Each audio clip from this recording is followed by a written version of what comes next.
Welcome to the Meghalaya Study Hub, where knowledge rises like the hills of Meghalaya. Hello my dear students और आप सभी का बहुत बहुत स्वागत है मेघालय स्टडी हब पर। मैं हूं आपका केमिस्ट्री टीचर और आज हम क्लास 10 केमिस्ट्री का पहला लेकिन सबसे इम्पॉर्टेंट सबसे फाउंडेशनल चैप्टर शुरू करने वाले हैं, केमिकल रिएक्शंस एंड इक्वेशंस। ये एक कंप्लीट वन शॉट सेशन होने वाला है जिसमें हम हर एक कॉन्सेप्ट को बिल्कुल जीरो से समझेंगे। और हाँ, सबसे इम्पॉर्टेंट, एम्बोस बोर्ड एग्जाम्स के प्रीवियस ईयर क्वेश्चंस और इम्पैक्ट गाइड के टॉप क्वेश्चंस को भी सॉल्व करेंगे। तो जल्दी से अपनी नोटबुक और पेन निकाल लीजिए क्योंकि ये क्लास आपके बोर्ड एग्जाम के मार्क्स को फॉर श्योर बूस्ट करने वाली है।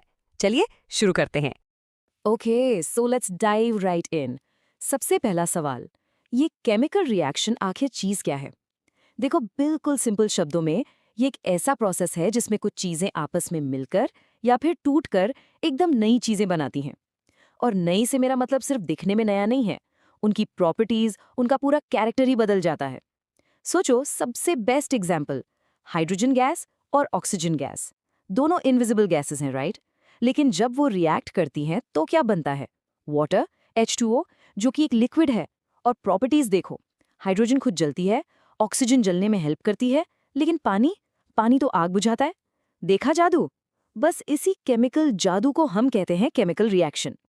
अब आप सोचिए, हर बार हम इतना लंबा चौड़ा सेंटेंस लिखें कि hydrogen gas reacts with oxygen gas to form water, ये तो बहुत इनएफिशिएंट है ना। और साइंटिस्ट थोड़े आलसी होते हैं, वो शॉर्टकट्स ढूंढते हैं। तो उन्होंने एक बेहतरीन शॉर्टकट बनाया जिसे हम कहते हैं केमिकल इक्वेशन। यहाँ जैसा आप स्क्रीन पर देख सकते हैं, हम सब्सटेंसेस को उनके सिंबल्स और फॉर्मूले से रिप्रेजेंट करते हैं। तो वो पूरा सेंटेंस अब बस इतना सा रह गया, H2 + O2 gives H2O।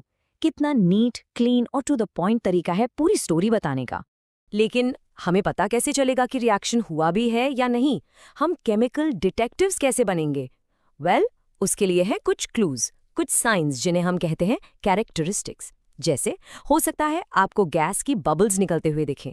For example, जब जिंक मेटल को एसिड में डालते हैं तो हाइड्रोजन गैस के बबल्स निकलते हैं।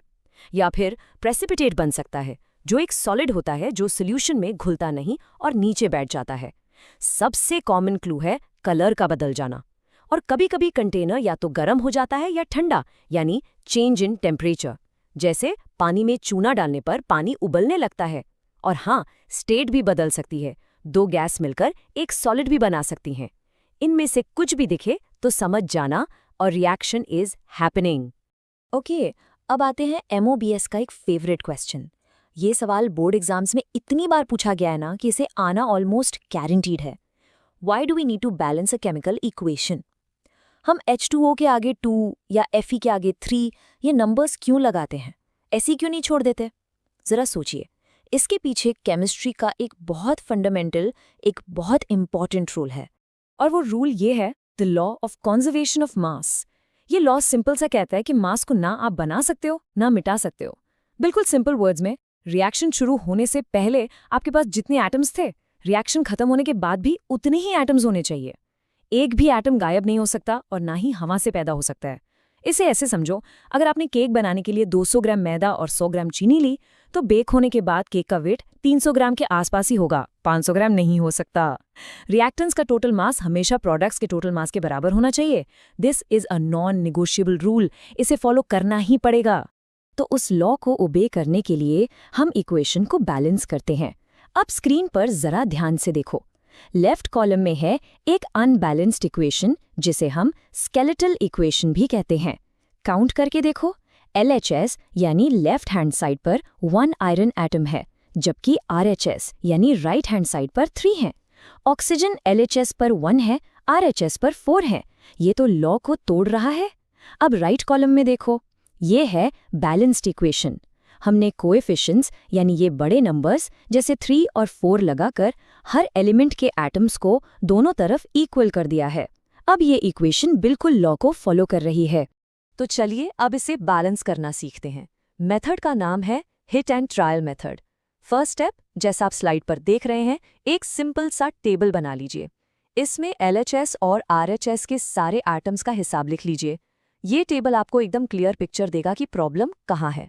साफ दिख रहा है कि आयरन यानी Fe और ऑक्सीजन यानी O बैलेंस्ड नहीं है। एक प्रो टिप देती हूँ, हमेशा उस कंपाउंड से बैलेंसिंग शुरू करो जिसमें सबसे ज्यादा एटम्स हैं। इस केस में वो है Fe3O4। चलिए इसे स्टेप बाय स्टेप सॉल्व करते हैं। ध्यान से सुनना। स्टेप 1, RHS पर 3 Fe हैं तो हम LHS पर Fe के आगे एक 3 लगा देते हैं। सिंपल, लो, आयरन बैलेंस्ड हो गया, इजी। स्टेप 2, RHS पर 4 ऑक्सीजन हैं तो हम LHS पर H2O के आगे 4 लगा देते हैं।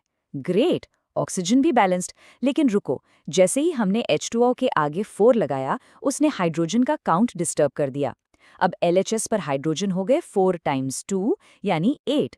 कोई बात नहीं, घबराना नहीं है।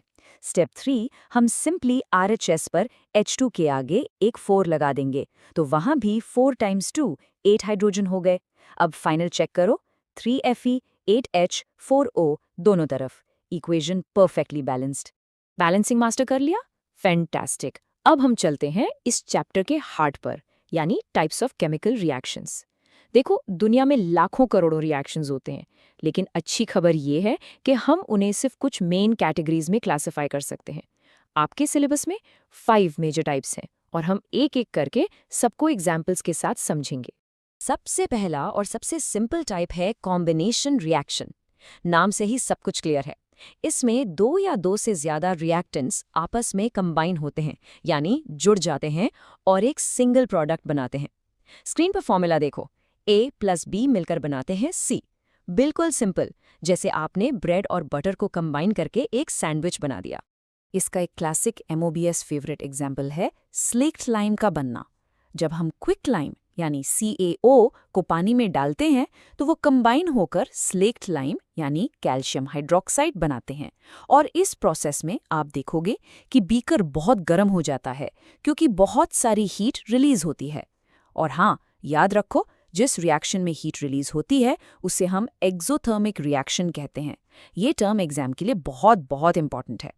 नेक्स्ट है डीकॉम्पोजिशन रिएक्शन। ये कॉम्बिनेशन का A to Z उल्टा है, बिल्कुल ऑपोजिट। यहाँ एक सिंगल बड़ा सा कंपाउंड टूट जाता है या डीकम्पोज हो जाता है और 2 या 2 से ज्यादा सिंपल चीजें बनाता है। फॉर्मूला देखो, C टूटकर A और B बनाता है। जैसे कांच का ग्लास गिरकर छोटे छोटे टुकड़ों में बिखर जाता है, सेम कॉन्सेप्ट।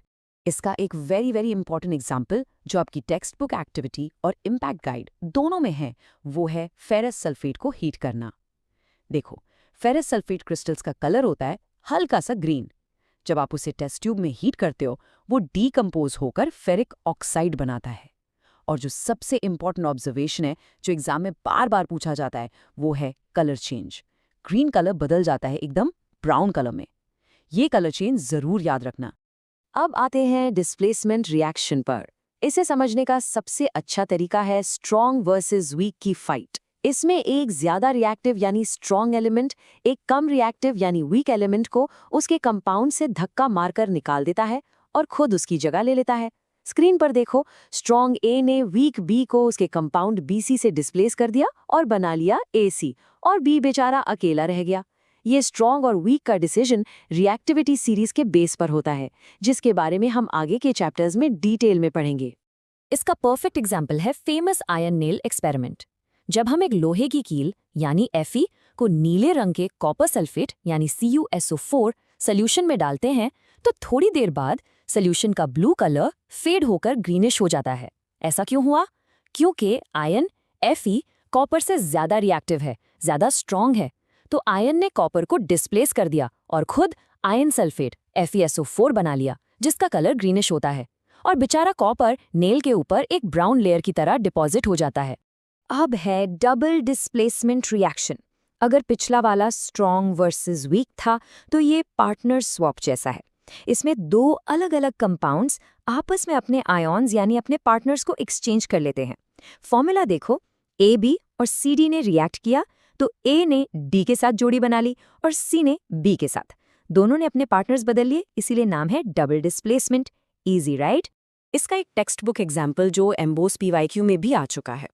जब हम सोडियम सल्फेट और बेरियम क्लोराइड को मिक्स करते हैं तो वो अपने आयंस एक्सचेंज करते हैं। इससे बेरियम सल्फेट यानी BaSO4 बनता है, जो पानी में घुलता नहीं है, इट्स इनसॉल्युबल, और एक वाइट सॉलिड की तरह टेस्ट ट्यूब में नीचे बैठ जाता है। इसी इनसॉल्युबल सॉलिड को हम प्रेसिपिटेट कहते हैं और इससे हम एक डाउनवर्ड एरो से शो करते हैं। और हमारा आखिरी टाइप है रीडॉक्स रिएक्शन। ये नाम 2 वर्ड्स से मिलकर बना है, रिडक्शन और ऑक्सीडेशन। क्लास 10 के लिए इसकी सिंपल सी डेफिनेशन है, अगर किसी सब्सटेंस को ऑक्सीजन मिलता है तो हम कहते हैं वो ऑक्सीडाइज हो गया, और अगर किसी सब्सटेंस से ऑक्सीजन छिन जाता है यानी लॉस ऑफ ऑक्सीजन होता है तो हम कहते हैं वो रिड्यूस हो गया। और ये दोनों प्रोसेस, ऑक्सीडेशन और रिडक्शन, हमेशा एक साथ होते हैं। ऐसा नहीं हो सकता कि एक हो और दूसरा ना हो, इसीलिए हम इन्हें रीडॉक्स रिएक्शंस कहते हैं। ऑल राइट, थ्योरी हो गई, कॉन्सेप्ट समझ लिए, but the real test is, क्या हम इस नॉलेज को MBCO बोर्ड एग्जाम के एक्चुअल क्वेश्चन सॉल्व करने में यूज कर सकते हैं? अब टाइम है अपने ज्ञान को टेस्ट करने का। ये सेक्शन आपके कॉन्फिडेंस को सुपरचार्ज कर देगा और आपको एग्जाम पैटर्न का एकदम क्लियर आइडिया देगा। So let's begin. ये देखिए, 3 मार्क्स का क्वेश्चन सीधा MBOS के प्रीवियस ईयर पेपर से उठाया गया है। क्वेश्चन के 3 पार्ट्स हैं। पहले, रिडॉक्स रिएक्शन को डिफाइन करो। दूसरा, एक एग्जाम्पल दो। और तीसरा, उस एग्जाम्पल में बताओ कि कौन सा सब्सटेंस ऑक्सीडाइज्ड हुआ और कौन सा reduce. Let's break it down and write the perfect answer. Full marks के लिए आंसर कैसे लिखना है वो स्क्रीन पर देखिए। पहले एक लाइन में डेफिनेशन, 1 मार्क पक्का। फिर सिंपल सा example, CuO plus H2O gives Cu plus H2O, 1 mark और मिल गया। अब आखिरी मार्क के लिए आइडेंटिफिकेशन। देखो, हाइड्रोजन को रिएक्शन के बाद ऑक्सीजन मिल गया, वो H2O बन गया, तो H2 इज ऑक्सीडाइज्ड। और कॉपर ऑक्साइड यानी CuO से ऑक्सीजन छीन गया, वो सिर्फ Cu रह गया, तो CuO इज रिड्यूस्ड। ऐसे पॉइंट वाइज कीवर्ड्स को हाईलाइट करके लिखोगे तो पूरे 3 मार्क्स मिलेंगे, एक भी नंबर नहीं कटेगा। चलिए अब एक और इम्पॉर्टेंट क्वेश्चन, इस बार एम्बोस के ऑफिशियल इम्पैक्ट गाइड से। ये भी 3 मार्क्स का है।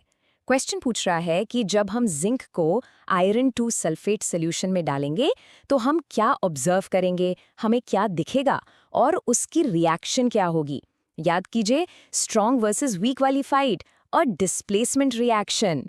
इसका परफेक्ट बोर्ड रेडी आंसर देखिए। पहला पॉइंट, ऑब्जर्वेशन। आयरन सल्फेट का जो ग्रीनिश कलर है वो धीरे धीरे गायब हो जाएगा, इट विल फेड। दूसरा पॉइंट, रीजन। ऐसा क्यों हुआ? Because zinc is more reactive than iron, तो वो आयरन को डिस्प्लेस कर देगा, ये डिस्प्लेसमेंट रिएक्शन है। और आखिर में, clean balanced chemical equation, Zn plus FeSO4 gives ZnSO4 plus Fe। Step by step लिखिए, फुल मार्क्स पाइए। ओके स्टूडेंट्स, हमने पूरा चैप्टर पढ़ लिया है, इंपॉर्टेंट क्वेश्चंस भी सॉल्व कर लिए हैं। अब एग्जाम से एक रात पहले के लिए let's do a rapid fire power revision. ये है वो पॉइंट्स जो बोर्ड एग्जाम के लिए सबसे ज्यादा एब्सोल्युटली क्रूशियल हैं। Full focus. ये है वो 5 सवाल जिनके MBOSC बोर्ड एग्जाम में आने के चांसेस सबसे ज्यादा हैं। इन्हें बिल्कुल परफेक्ट करके जाना। पहला, बैलेंसिंग का रीजन और लॉ, ये चैप्टर का फाउंडेशन है। दूसरा, decomposition with heat, ferrous sulphate वाला एग्जाम्पल याद है ना। तीसरा, डिस्प्लेसमेंट और डबल डिस्प्लेसमेंट में डिफरेंस, एक फाइट है, एक पार्टनर स्वैप। चौथा, रिडॉक्स रिएक्शन, MBOSC का फेवरेट। और पांचवा, क्विक लाइम और वाटर का रिएक्शन, वो एक्सोथर्मिक वाला। इन 5 क्वेश्चंस को मास्टर कर लिया तो आपके मार्क्स पक्के हैं। एंड विद दैट हमने चैप्टर 1 को A to Z कंप्लीट कर लिया है। आई एम एब्सोल्युटली कॉन्फिडेंट कि अब आप इस चैप्टर की किसी भी क्वेश्चन के लिए और अपने बोर्ड एग्जाम्स के लिए बिल्कुल तैयार हैं। आपने बहुत मेहनत की है और इसका रिजल्ट ज़रूर अच्छा आएगा। अगर आपको ये सेशन पसंद आया तो इसे लाइक करें, अपने सारे दोस्तों के साथ शेयर करें और मेघालय स्टडी हब को सब्सक्राइब करना बिल्कुल ना भूलें, क्योंकि अगले chapter acids, basis and salts का सेशन बहुत जल्द आने वाला है। Keep studying and all the best.